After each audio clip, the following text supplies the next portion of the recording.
आज हम पढ़ेंगे ground water contamination, specifically arsenic और फ्लोराइड के बारे में।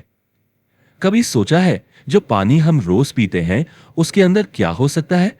आज हम एक इनविजिबल दुश्मन की बात करेंगे जो धीरे धीरे चुपके से लाखों लोगों की जिंदगी पर असर डाल रहा है। हुआ यह है कि हाल ही में नेशनल ग्रीन ट्राइब्यूनल यानी एनजीटी ने एक लैंडमार्क ऑर्डर पास किया है। उन्होंने सभी स्टेट्स को ऑर्डर दिया है कि वो अपने यहाँ ग्राउंड वाटर में दो सबसे बदनाम कंटैमिनेंट्स आर्सेनिक और फ्लोराइड, इनके लेवल्स को कंट्रोल करें, उन्हें कम करें। एक बहुत सख्त निर्देश है ये। देखिए, ये कोई मामूली ऑर्डर नहीं है। एनजीटी, जो कि हमारे एनवायरनमेंट के लिए एक स्पेशल कोर्ट की तरह काम करता है, एक वॉचडॉग है, उसने सेंट्रल ग्राउंड वाटर अथॉरिटी यानी सीजीडब्ल्यूए को यह जिम्मेदारी दी है कि इस ऑर्डर का पालन हो। अब सीजीडब्ल्यूए ही हमारी सेंट्रल बॉडी है जो ग्राउंड वाटर मैनेजमेंट देखती है। तो ये इतना बड़ा मुद्दा क्यों है? जरा इस डेटा पर नजर डालिए। इंडिया के रूरल एरियाज में 80% डोमेस्टिक पानी, मतलब हर 10 में से 8 ग्लास पानी ग्राउंड वाटर से आता है। हमारी 60% इरिगेशन, खेती की सिंचाई, इसी पानी पर डिपेंडेंट है। तो आप समझ सकते हैं ये हमारी वाटर सिक्योरिटी की लाइफलाइन है। इसके बिना काम नहीं चल सकता।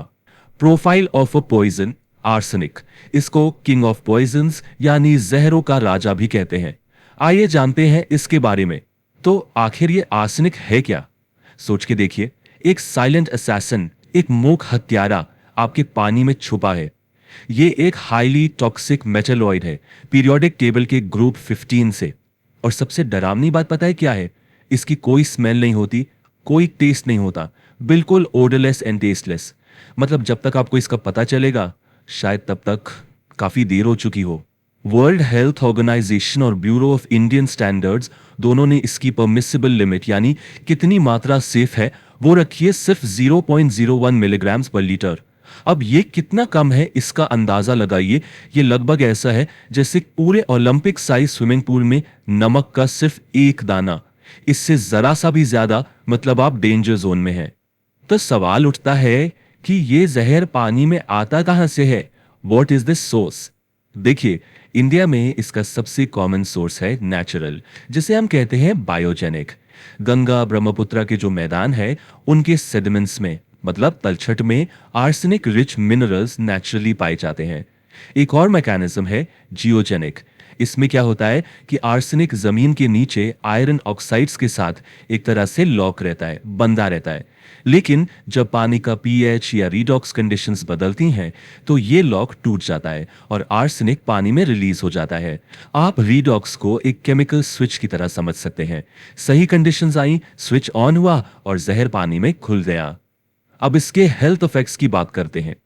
अगर लंबे समय तक आर्सेनिक वाला पानी पिया जाए तो उससे जो बीमारी होती है उसे कहते हैं आर्सेनिकोसिस। ये बहुत ही खतरनाक है। ये स्किन पर अटैक करता है, जिससे पेनफुल लीजन्स और स्किन पर हार्ड पैचेस बन जाते हैं। लेकिन सबसे गंभीर बात यह है कि ये बॉडी के अंदर जाकर स्किन, लंग और ब्लैडर कैंसर तक पैदा कर सकता है। ये एक स्लो पॉइजन है, धीमा लेकिन बहुत ही दर्दनाक। Profile of a deformity, fluoride, इसको एक डबल एज्ड सोर्ड यानी दो धारी तलवार कहा जाता है। ऐसा क्यों? क्योंकि थोड़ी मात्रा में ये हमारे दांतों के लिए जरूरी है, लेकिन अगर इसकी मात्रा बढ़ जाए तो ये इंसान को जिंदगी भर के लिए अपंग बना सकता है। तो फ्लोराइड है क्या? बेसिकली ये फ्लोरीन एलिमेंट का आयन है। इसको आप एक मैग्नेट की तरह समझिए जो कैल्शियम को अट्रैक्ट करता है। ये बॉडी के अंदर जाकर उन जगहों को ढूंढता है जहां कैल्शियम ज्यादा होता है, जैसे कि हमारे दांत और हमारी हड्डियां, और वही जाकर जमा हो जाता है, एक्यूमुलेट हो जाता है। ब्यूरो ऑफ इंडियन स्टैंडर्ड्स के मुताबिक इसकी हाजिडस लिमिट 1.5 मिलीग्राम्स पर लीटर है। इससे ज्यादा कुछ भी डेंजरस है। यहां पर एक चीज नोटिस कीजिए, आर्सेनिक की लिमिट क्या थी? सिर्फ 0.01 और इसकी है 1.5। इससे साफ पता चलता है कि आर्सेनिक कितना ज्यादा जहरीला है। लेकिन इसका मतलब यह बिल्कुल नहीं कि फ्लोराइड का खतरा कम है। इसके अपने अलग और गंभीर परिणाम है। तो ये पानी में आता कहां से है? इसके भी आर्सेनिक की तरह ही नेचुरल और ह्यूमन इंड्यूस सोर्सेज हैं। नेचुरल सोर्स तो है फ्लोराइड बेरिंग मिनरल्स वाली चट्टानों से पानी का रिसाव, लीचिंग, खासकर राजस्थान जैसे एरिड रीजन्स में। लेकिन इसमें सिर्फ नेचर का दोष नहीं है, हमारी एक्टिविटीज जैसे फॉस्फेटिक फर्टिलाइजर्स का जरूरत से ज्यादा इस्तेमाल, इंडस्ट्रियल वेस्ट, ये सब भी इस प्रॉब्लम को और बढ़ा रहे हैं। इसका सबसे भयानक असर है स्केलेटल फ्लोरोसिस। जरा इमेजिन कीजिए कि हड्डियां इतनी कमजोर हो जाएं कि वो मुड़ने लगें, डिफॉर्म हो जाएं। स्केलेटल फ्लोरोसिस ऐसा ही करता है। ये शरीर को इंसान के खिलाफ कर देता है, जिससे काइफोसिस यानी पीठ में कुबड़ निकल जाना और स्कोलियोसिस जिसमें स्पाइन यानी रीढ़ की हड्डी एस शेप में मुड़ जाती है, ऐसी परमानेंट डिफॉर्मिटीज हो जाती हैं। तो चलिए एक क्विक कंपैरिजन करते हैं दोनों का। देखिए, आर्सेनिक एक मेटलॉइड है जो सीधा स्किन और इंटरनल ऑर्गन्स पर अटैक करता है और इसका सबसे बुरा रिजल्ट है कैंसर। वहीं दूसरी तरफ फ्लोराइड एक हैलोजन है जो हमारे दांत और हड्डियों को टारगेट करता है, जिससे डिफॉर्मिटीज होती हैं। दोनों अलग अलग केमिकल है, दोनों की थ्रेशोल्ड लिमिट अलग है, सोर्स अलग है, टारगेट बॉडी पार्ट्स अलग है और इम्पैक्ट भी अलग है, लेकिन एंड रिजल्ट एक ही है, इंसानी तकलीफ, ह्यूमन सफरिंग। तो प्रॉब्लम तो हमने काफी डिटेल में समझ ली। अब आते हैं सेक्शन 4 पर, द गवर्नमेंट्स एक्शन प्लान। सवाल यह है कि इस इनविजिबल एनिमी से हम लड़ेंगे कैसे? क्या सॉल्यूशंस है हमारे पास? बेसिकली दो तरह की स्ट्रैटेजीज हैं इससे लड़ने के लिए। पहली है एक्स-सी2 ट्रीटमेंट। एक्स मतलब बाहर, इसमें पानी को जमीन से बाहर निकाला जाता है और फिर ट्रीट किया जाता है, जैसे कि रिवर्स ऑस्मोसिस या एड्सॉर्प्शन टेक्निक से। दूसरी है इन-सी2 ट्रीटमेंट। इन मतलब अंदर, इसमें पानी को जमीन के अंदर रहते हुए ही साफ किया जाता है, for example permeable reactive barriers लगाकर। दोनों ही अप्रोचेस के अपने अपने प्रोज एंड कॉन्स हैं।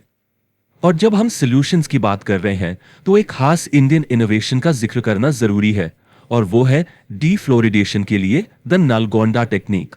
ये बहुत ही सिंपल लेकिन एकदम ब्रिलियंट टेक्निक है। करना क्या है?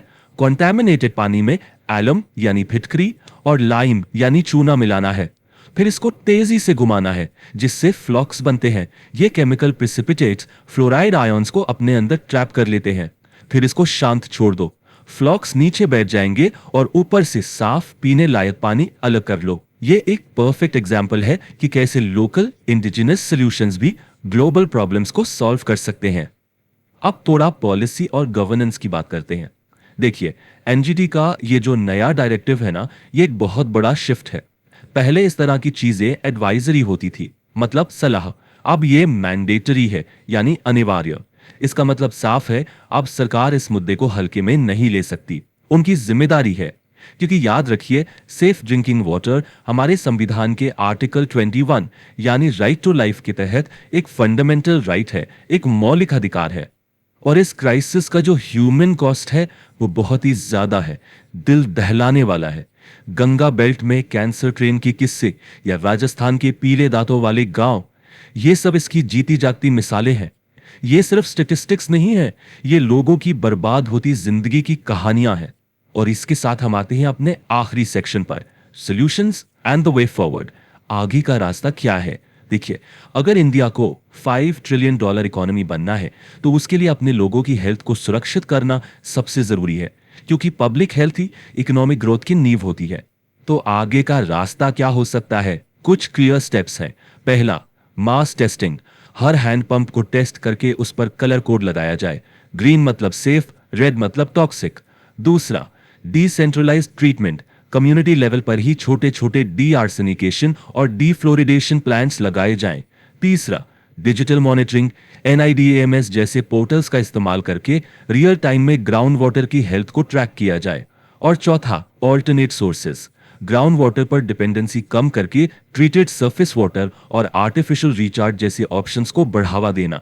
ये सभी बड़े कदम हैं, लेकिन इनमें हम सब की भूमिका है। जागरूक रहकर, अवेयर रहकर हम सब इस बदलाव का हिस्सा बन सकते हैं। तो जाते जाते मैं एक सवाल छोड़ रहा हूं, इस पर जरूर सोचिएगा। क्या ये नेचर के खिलाफ एक हारी हुई लड़ाई है, या फिर स्मार्ट वाटर मैनेजमेंट जैसे कि रेन वाटर हार्वेस्टिंग से हम इन टॉक्सिन्स को अपने सिस्टम से फ्लश आउट कर सकते हैं और अपने सबसे कीमती संसाधन पानी को बचा सकते हैं? If you found this lecture helpful, like, share and subscribe to the channel.